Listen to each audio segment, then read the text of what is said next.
He's 3 law firms on retainer. I don't know how much money is coming in, but I know that a lot of money is going out every single month for Diddy. Not surprised.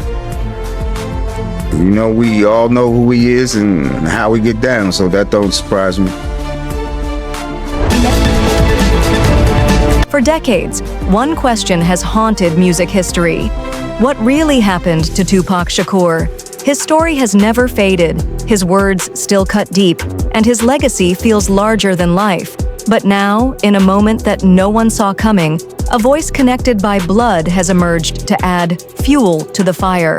A leaked interview spreading across the internet like wildfire features Tupac's own brother breaking a silence that lasted decades.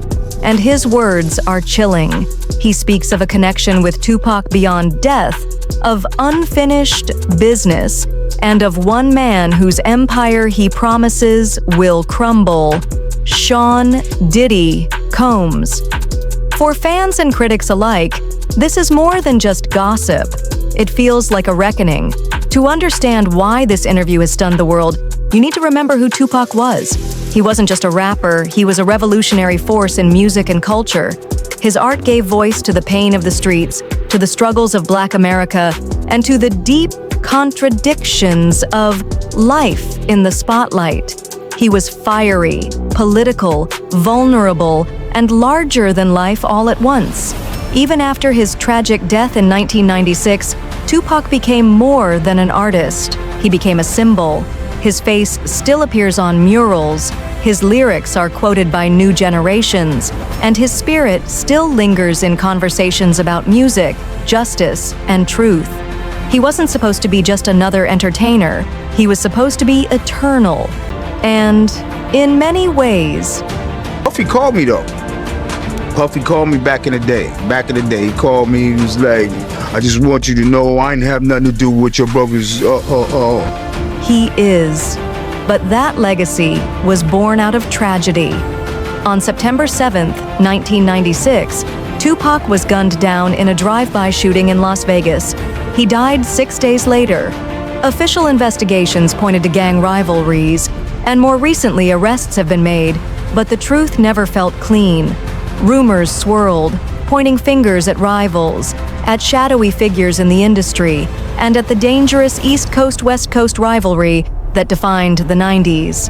Among the most persistent whispers was the idea that powerful figures, people who profited in the aftermath, knew more than they ever admitted. And in that darkness, one name has been brought up again and again: Diddy. Over the years, Diddy built an empire. He founded Bad Boy Records, turned hip-hop into a global business, and became a billionaire mogul. He threw lavish parties, launched fashion brands, and presented himself as untouchable. But with that wealth and fame came shadows, lawsuits, allegations, and rumors that never fully disappeared. And now, with legal troubles closing in on him from multiple directions, those old rumors about Tupac's murder are resurfacing with a vengeance. Enter Tupac's brother. For years, he avoided the spotlight. While others cashed in on Tupac's name, he stayed silent. That silence made this leaked interview even more powerful. In it, he doesn't just reminisce about Tupac as an icon, he remembers him as a brother. He talks about Pac's laughter, his passion, his restless spirit. He describes moments that feel spiritual, as if Tupac still reaches out to him, guiding him, refusing to let his story end in silence. And then his words sharpen. He calls out Diddy directly. He doesn't dance around it. He says Diddy's empire will fall, that the truth cannot stay buried, and that Tupac's spirit will not rest until justice is done.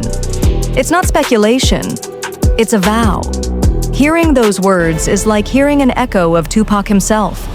The same fire, the same refusal to bow to power, the same determination to call out corruption.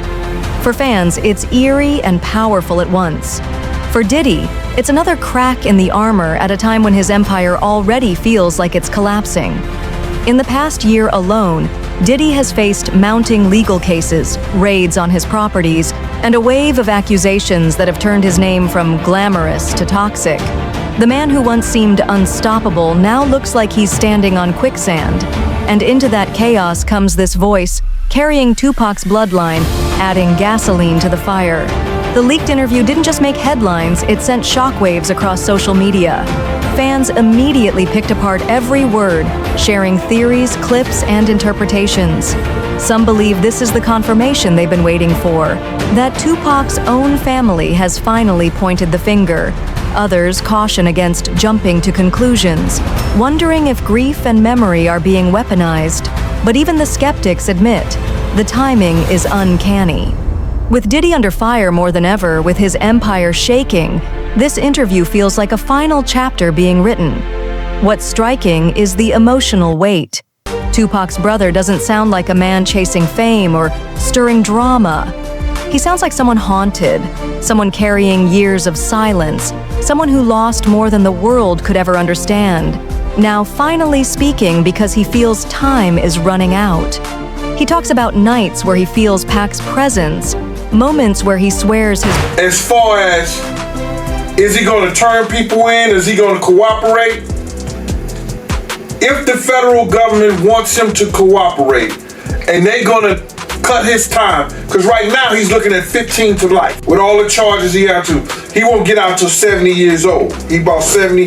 That's when they start talking about letting him come to a halfway house. Brother is still with him, and when he says Diddy's end is near, it feels less like a threat and more like prophecy. The hip-hop community is divided. Some of Tupac's most loyal fans are saying this interview is the nail in the coffin for Diddy. They argue that Pac's legacy has always carried truth, and that his brother wouldn't risk speaking out without reason. Others in the industry push back, calling it emotional storytelling, a distraction from real evidence. But even their voices can't drown out the power of that leaked footage, because at the end of the day, this isn't just about facts. Platform. He said this on your platform that he put up $1 million to get Pac in. Yeah, correct. He was around Puffy and Puffy made a comment. It's about belief. It's about the way Tupac's legend refuses to die, the way his story still shapes hip-hop, the way his ghost still haunts the powerful. And this brings us to the bigger picture. If Diddy's empire truly collapses under the weight of lawsuits, raids, and public backlash, the symbolism will be impossible to ignore. It will look like justice coming decades late, but justice nonetheless. Tupac's name will once again be tied to a downfall in hip-hop, a reminder that the truth cannot be buried forever.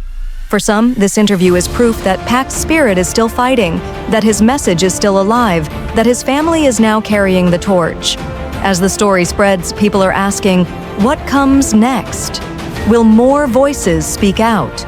Will more family members, friends, or insiders add to the accusations? Time, or was this a one-time eruption, a cathartic release from a brother who has carried pain for too long?